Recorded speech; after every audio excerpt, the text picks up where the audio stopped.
Imagine working 200 feet at the bottom of the ocean, in pitch blackness.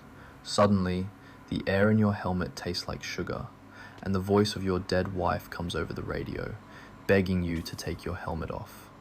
That's story number 1. Tonight we have 4, and they only get stranger from there. What is up, guys? Welcome back. Tonight we have 4 stories from r/no sleep, so get comfortable, enjoy the video, and while you're watching, I'll be out here surviving in Minecraft. Story 1. I am a voyeur who spies on my neighbours, and the man I watched committing murder looked right back at me. I know exactly what I am. I am a voyeur. It is a bad habit, a deep character flaw, and I have never tried to justify it to anyone, not even to myself. I live on the 5th floor of a massive apartment complex. The building directly across the courtyard is an exact architectural mirror of my own. At night, it turns into a grid of glowing yellow squares, each one framing a different, completely oblivious life. My living room stays entirely dark. I sit in a worn armchair pulled close to the glass, resting my elbows on the windowsill to steady my hands. The binoculars I use are heavy, with large lenses that strip away the distance. I spend hours watching people eat dinner, watching couples argue in muted silence, watching the private routines of strangers. A few nights ago, the weather was exceptionally poor. A heavy rain washed out the city, keeping everyone indoors. I raised the binoculars and directed my attention to the 3rd floor of the opposite building. The window belonged to a woman who lived alone. I had observed her routine before. She usually read on her sofa until late, drank a glass of water and turned off the main light, leaving only a small bedside lamp glowing. I watched her walk into the bedroom. She pulled the covers back and settled in, reaching over to click off the lamp. The room plunged into shadow. I kept the lenses focused on her window, waiting for my eyes to adjust. A vertical slice of darkness in the far corner of her room began to move. He detached from the angle of the wall. He was tall and moved across the bedroom floor toward the sleeping woman. I held my breath, pressing the binoculars hard against my brow. The man leaned over the bed. His arms reached down. The woman thrashed violently, her back arched off the mattress. Her hands flew up, clawing desperately at the space above her throat. The struggle was brutal, and completely silent behind the heavy pane of glass separating our buildings. The man remained perfectly rigid, pressing his weight down, absorbing her desperate strikes without shifting his stance. The woman's movements grew sluggish. Her hands dropped away, falling limply onto the bed sheets. Her body settled back into the mattress, completely still. The man remained leaning over her for a long minute. Then, he stood up straight and turned his head slowly toward the window. Across a gulf of empty air and a driving rain, the killer looked directly into my lenses. A cold dread slammed into my chest. The distance between us was vast, yet I felt the weight of that stare as if he were standing in my own living room. The man took a slow step backward, positioning himself directly behind a thin floor lamp standing near the window. The lamp was a simple metal pole, perhaps 2 inches wide. The killer stepped behind the 2-inch pole and completely vanished. I blinked. I pulled the binoculars away from my face, rubbing my eyes. I looked back through the lenses. The bedroom was empty. The floor lamp stood in the corner, undisturbed. A man easily exceeding 7 feet in height had stepped behind a metal rod, no wider than a broomstick, and ceased to exist. Panic finally broke through. I scrambled across the dark living room and dialed 911, my hands shaking so violently I nearly dropped the phone. I gave the address of the opposite building, the apartment number, told them a woman had just been murdered, then hung up. I ran to my front door. I engaged the deadbolt. I slid the chain into place. I stood in the center of my locked apartment, gasping for air. Then I noticed the cold. The ambient temperature in the apartment was dropping. A profound icy chill was seeping out from the corners of the room. The air conditioning was off. Yet the cold was biting enough to raise the hair on my arms. I scanned the dark living room. Everything looked the same. The sofa, the television, the tall wooden coat rack near the door. I stared at the coat rack. Something about the room felt wrong. My depth perception shifted, producing a faint nauseating vertigo. I focused on the coat rack again. The wooden pole looked unusually thick, blurring slightly at the edges, as if my vision was smudging the surrounding space to compensate for something. And then I remembered something from a basic biology class. The human eye has a structural flaw. Where the optic nerve passes through the retina, there are absolutely no light detecting cells. It creates a literal blind spot, a dead zone in the visual field of every single human being. We never notice it. The brain is a master of filling in the gap, taking colors and patterns from the surrounding area and seamlessly painting over the blank space. Furthermore, both eyes work together, overlapping their fields of vision to cover each other's blind spots. But here is the thing. If an organism understood human anatomy well enough, and if it was impossibly razor thin, it would not need to hide behind a wall. It would only need to hide behind a narrow object, actively aligning itself within the optic disc, relying on the brain's own rendering software to erase it from existence. The blind spot only hides an object successfully when both eyes are open, working together to stitch the image closed. I raised my left hand. My fingers were trembling. I pressed my palm tightly over my left eye. The brain's compensatory mechanism instantly failed. The distortion around the wooden coat rack snapped into horrifying clarity. Standing perfectly aligned behind the narrow wooden pole, less than 10 feet away from me, was the man. His limbs were tucked incredibly close to his torso, compressing his physical width to an unnatural degree. He was contorted in a rigid vertical line, hiding entirely within the narrow sliver of blocked light cast by the coat rack. His head was tilted slightly downward, long, spindly fingers resting gently against the wood. He was staring directly at me. A scream caught in the back of my throat. I did not drop my hand from my eye. The moment I allowed my binocular vision to resume, the brain would edit the killer out again, allowing him to move unseen. The man realized his camouflage had been breached. He twitched, a jerky spasm, attempting to adjust his angle. He leaned slightly, his impossibly long joints popping loudly in the quiet apartment. I kept my eye covered, tracking his movement, locking my focus onto him. He could not hide from a single fixed point of view. I took a slow step backward toward the hallway closet. The man let out a low, vibrating hiss. He unspooled his limbs, the angles of his elbows and knees extending outward as he prepared to abandon stealth for violence. I reached blindly behind me, throwing open the utility closet. My hand patted frantically against the shelves. I knocked over boxes, desperately searching for my old hobby supplies. The man took a massive, sweeping step forward, clearing half the distance between us in a single stride, his elongated arms reaching out to grasp me. My fingers brushed against a metal cylinder. I gripped the can of spray paint, yanked it off the shelf, pulled the plastic cap off with my teeth, aimed the nozzle directly at the towering man advancing toward me, and pressed down hard. A thick stream of bright neon orange pigment erupted from the can.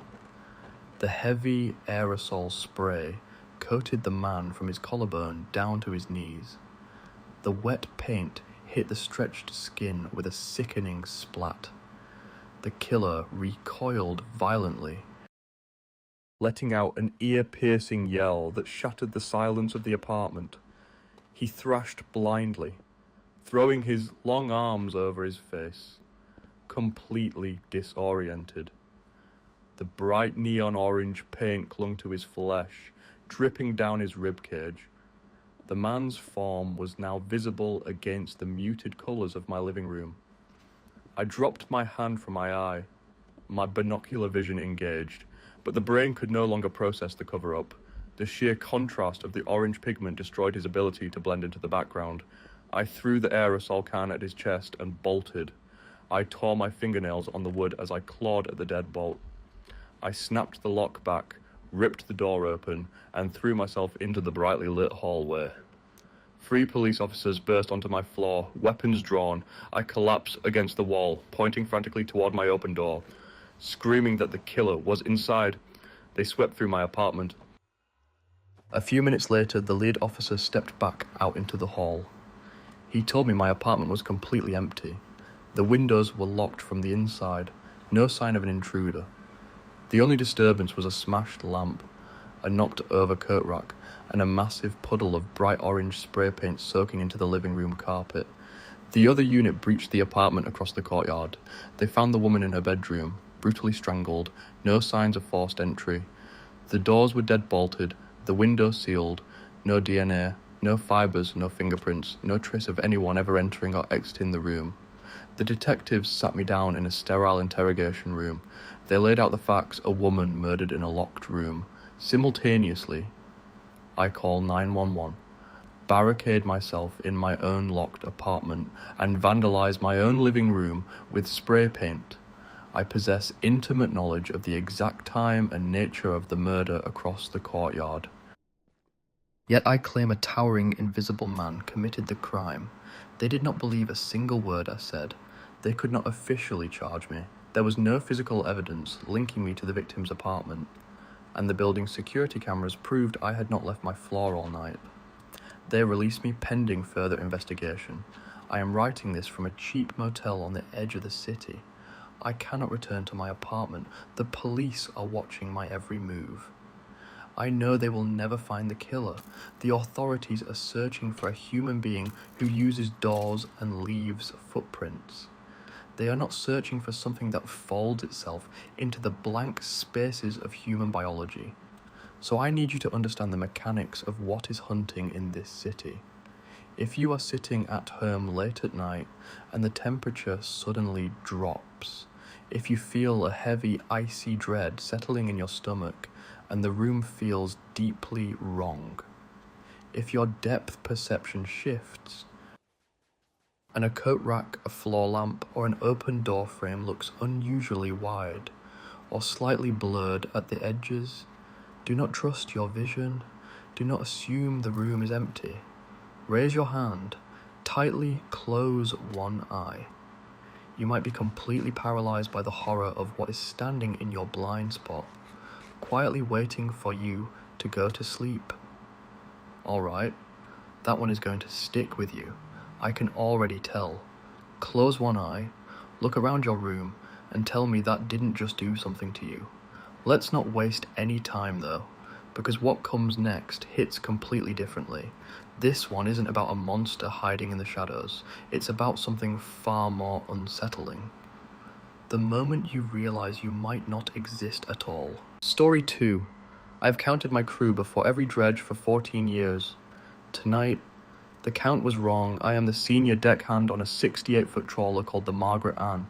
I have worked this boat for 14 years. The crew is 6. Captain Hal, First Mate Donnie, Engineer Pete, and 3 deckhands. Me, Manny, and Ruben. 6. Hold on to that number while I tell you the rest of this. I do the head count before every dredge. That is my job as senior deckhand. Before we lower the trawl, before we haul it back, before we open the code end, I count. 6 men, accounted for, all in their right positions. It is a safety thing. If we are missing a man we do not know about, he could be in the water. I have done this head count on this boat for 14 years. The number has always been 6. I want you to remember that I am the one who knows. 3 days into the trip, we set the trawl over a section of bottom Hal had marked on the chart, 800 feet down. The kind of depth where the haul takes nearly an hour and the cable hums under the load. We started bringing it up around 2 in the morning. Hal called down asking what we had, and Donnie said the sonar was reading a mass that was not fish, just a single dense object in the code end, big as a small car. Manny said it was probably a shipping container, lost cargo from a freighter. We have pulled up tires, refrigerators, an entire fiberglass dinghy once. Whatever it was, we could not dump it back. The net was tangled around it, and the cable was straining. We winched it onto the deck. The code end hit the planks with a sound I had heard before. 11 years ago, I worked recovery on a ferry that capsized in fog. We pulled 14 people out of the water that week. They all sounded like that when we set them down on the deck. Not a thud, a wet weight, the way a body sounds when it has been in cold water long enough to take some of the cold with it. I had not heard that sound in 11 years. I was hearing it now. We did not open the net. Hal came down from the bridge. He looked at the code end for a long time. He told us to lash it down, leave it under the tarp, and not open it until daylight. I did the head count. 6. Hal on the bridge, Donnie with Hal, Pete from the engine room, Manny lashing the tarp, Reuben holding the spotlight, me at the rail. We went to bed. In the morning we opened the net. There was nothing inside. The code end was empty. Not the catch fell out empty. Empty. The cinch line was still tied. The mesh had a gap. Right at the seam where the cinch meets the body of the net, the cordage was unraveled, not torn. It had come apart like fingers had worked at the knots from the inside until the seam gave. I stood looking at that gap for a long time. I did the head count. 6. We started cleaning up. I was coiling the lazy line when I saw it. There was a handprint on the deck where the code end had been resting. 5 fingers, palm flat, the heel of the hand pressed into the planks, the size of a man's hand, already drying in the morning sun. But the wood around the fingers was wrong. The grain was raised, splintered slightly, lifted away from the surface, not pressed down, pulled. The handprint had not been left by something resting its weight on the deck. It had been left by something dragging itself across the deck. Fingers digging in for purchase. The wood resisting and giving way in small fibers. I scrubbed the print with a deck brush before anyone else came back to that side of the boat. I do not know why I did that. We kept fishing. That night, around 1 in the morning, I came up from the bunk to use the head, and Reuben was sitting at the galley table. Reuben does not work the late watch. Reuben should have been asleep. He was sitting with his back to me. He was not eating anything. He was not on his phone. The galley was dark, except for the small light over the stove. I said his name. He turned around. It was Reuben, his face, his shape, but he was looking at me like he did not know who I was.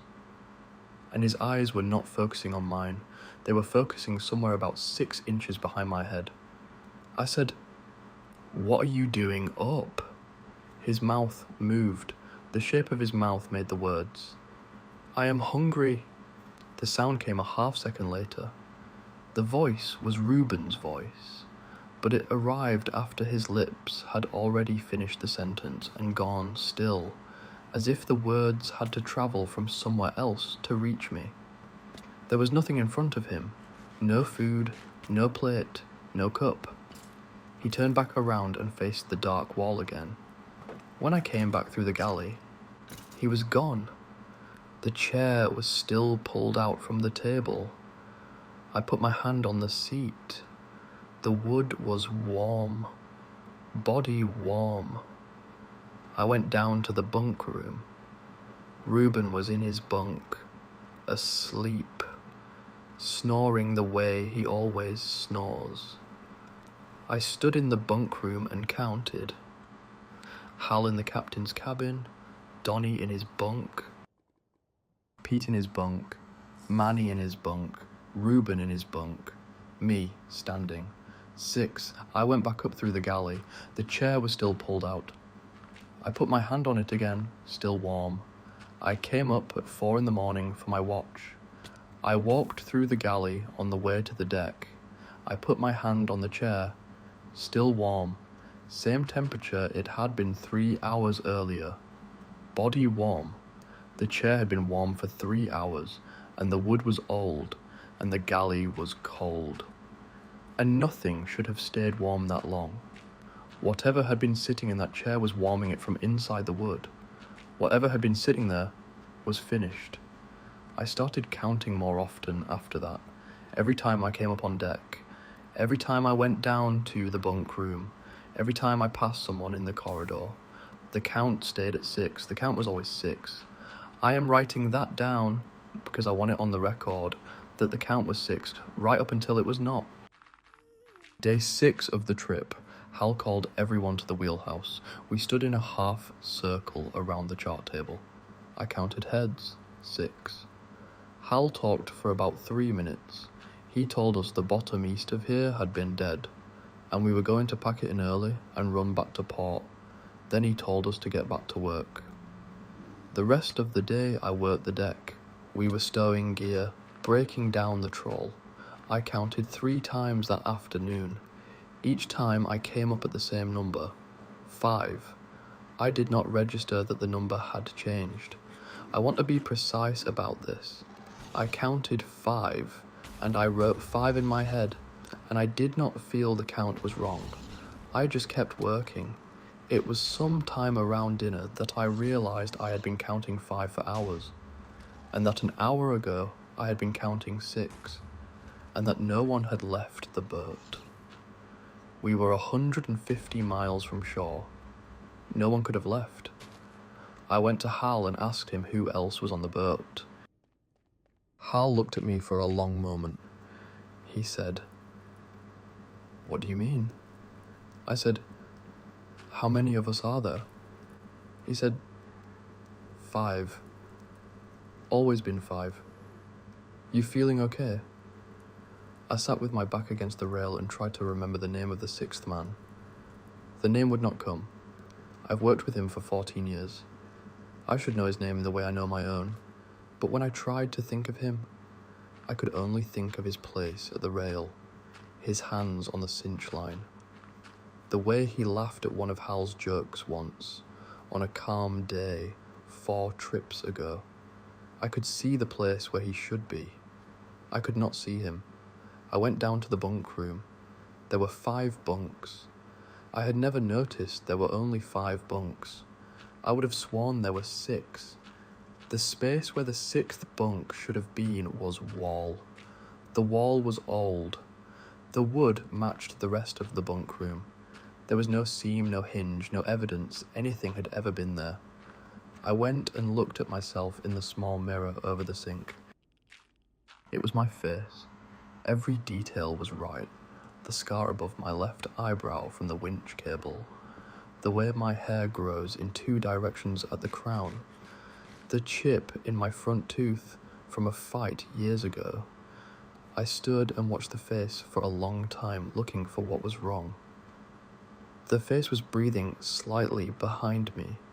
When I inhaled, the reflection inhaled a 1/4 second after. When I exhaled, the reflection exhaled a 1/4 second after. The chest rose late, the chest fell late. I held my breath. The reflection held its breath. I tried to catch it, not breathing when I was not breathing. I could not, but the timing was wrong. I came back to my bunk. I sat down. I was looking at my hands. They were my hands. The scar across the right knuckle was there. The ring of paler skin on the left finger from where I wore a wedding ring for 4 years before the divorce. The small permanent stain of net tar on the right thumb that no soap has ever fully cleaned off. The hands looked right. I pinched the back of my left hand, pinched hard the way you would to wake yourself from a dream. I felt the pressure. but no pain. I pinched harder. I twisted the skin between my fingernails. I watched the skin redden and crease. Nothing. I bit the side of my hand. I bit hard enough that I should have broken the skin. The skin did not break. My teeth pressed into something that gave like meat, but did not bleed, and did not hurt. The hands look right, but whatever they are made of is starting to forget what hands are made of. I took out my phone. I have a photo from before we left port. The crew standing in front of the boat at the dock. I keep it as my phone background. I opened the photo. There were 5 men in the photo. Hal, Donnie, Pete, Manny, Ruben. I counted them 3 times. 5. I have been looking at this photo for 8 days. I know this photo. I was at the dock that morning. I remember Hal making a joke about the weather. I remember Manny's mother dropping him off. I remember standing on the left side of the group, between the cooler and the bollard, with my hand on Ruben's shoulder. I am not in the photo. The cooler is there. The bollard is there. Ruben's shoulder is there. And there is no hand on it. I have been at the dock. I have been on this boat. I have been at this rail and this wheel and these winches for 14 years. I am being unmade. The thing we pulled up from 800 feet did not come onto the boat to live here. It came onto the boat to take my place. It worked the knots in the curtain from the inside until the seam gave. It dragged itself across the deck on its hands. It sat in the galley chair and warmed the wood from the inside. It wore Ruben's face for a few seconds at 1 in the morning. To see how a face was worn. It is wearing my place now. The trip ends in 2 days. There will be 5 men walking off the boat in port. They will not be missing anyone, because by then there will be no one to miss. I have been trying to remember my own name. I had a name an hour ago. I was using it in my head, like a word you wear. I just tried to write it down and the letters would not come. The shapes are slipping. Hal, Donnie, Pete, Manny, Ruben. I know those names. I have known those names for 14 years. One of those names was my friend. One of those names called my name across the deck on the morning the photo was taken. I do not know which. If you are reading this and you remember me, please, tell me my name. I need a second after that one. There is something about a man losing his own name that gets to you in a way a monster never could. Let us keep moving though, because the next story is the kind that makes you look over your shoulder on your walk home. Someone noticed a detail on missing person flyers in their town, and then the detail noticed them back. Story 3. There is a detail in these missing person cases that no one is talking about. I did not notice it all at once. If I am being honest, I probably would not have noticed it at all if I had not started seeing the same flyers over and over again in the same places. The first one was taped to a light pole near the gas station I stop at on my way home from work. The kind of pole covered in layers of old tape and paper where people just stick things without thinking. I remember standing there with the pump running, the smell of gas in the air, glancing at it just long enough to register the photo and the word missing in bold, before looking away and checking how much I had left to pay. A few days later I saw another one on the same pole. Different person, different name, but the layout was almost identical. Same kind of photo, same formatting, same block of text underneath. I remember pausing a little longer that time, reading through more of it while the receipt printer clicked behind me, trying to figure out why it felt familiar in a way I could not place right away. After that I started noticing them more, not because they suddenly appeared everywhere, but because I had seen enough that they started standing out. One on a stop sign near the grocery store, another taped to the side of a bus stop I pass sometimes, one partially torn on a wooden post near the park. They were not all in the same spot, but they were not far enough apart to feel random either. I did not connect anything at first. People go missing, it happens, and most of the time you do not hear anything beyond the initial post. But something about seeing them that often, that close together, made me start reading them more carefully without meaning to. That is when I started noticing the detail. It was not obvious, and it was not highlighted like it was important. It was just part of the description. The kind of sentence you would skim past if you were not paying attention. Last seen near, followed by a location, and then sometimes, not always, but enough times that it stuck. A second part added at the end. Last seen speaking with a man. The first time I noticed it, I did not think much of it, but then I saw it again on another flyer with different wording that meant the same thing. Last seen talking to an unknown male. Last seen in the company of a man. And that was when it stayed in my head longer than it should have. I started checking the older flyers too, going back to places I knew they were posted just to read them again. Some did not mention anyone else at all, but enough of them did that it stopped feeling random. It was always vague. Never a name, never a clear description, just a man. And sometimes they would add something small like approximate height or clothing, but never enough to actually identify anyone. Just enough to confirm someone had been there. I do not know when it shifted from noticing to actually looking, but at some point I started paying attention to the people around those areas more than I normally would. Not in an obvious way, just quick glances while standing in line, or walking past someone on the sidewalk, or waiting at a crosswalk a second longer than needed, trying to see if anyone stood out in a way that matched what I kept reading. No one really did, and that should have been the end of it, but then I saw him. I did not realize it right away. He was just another person in line at the gas station, a few spots ahead of me, holding a drink and something small from the counter. Nothing about him stood out. Average height, maybe mid-30s.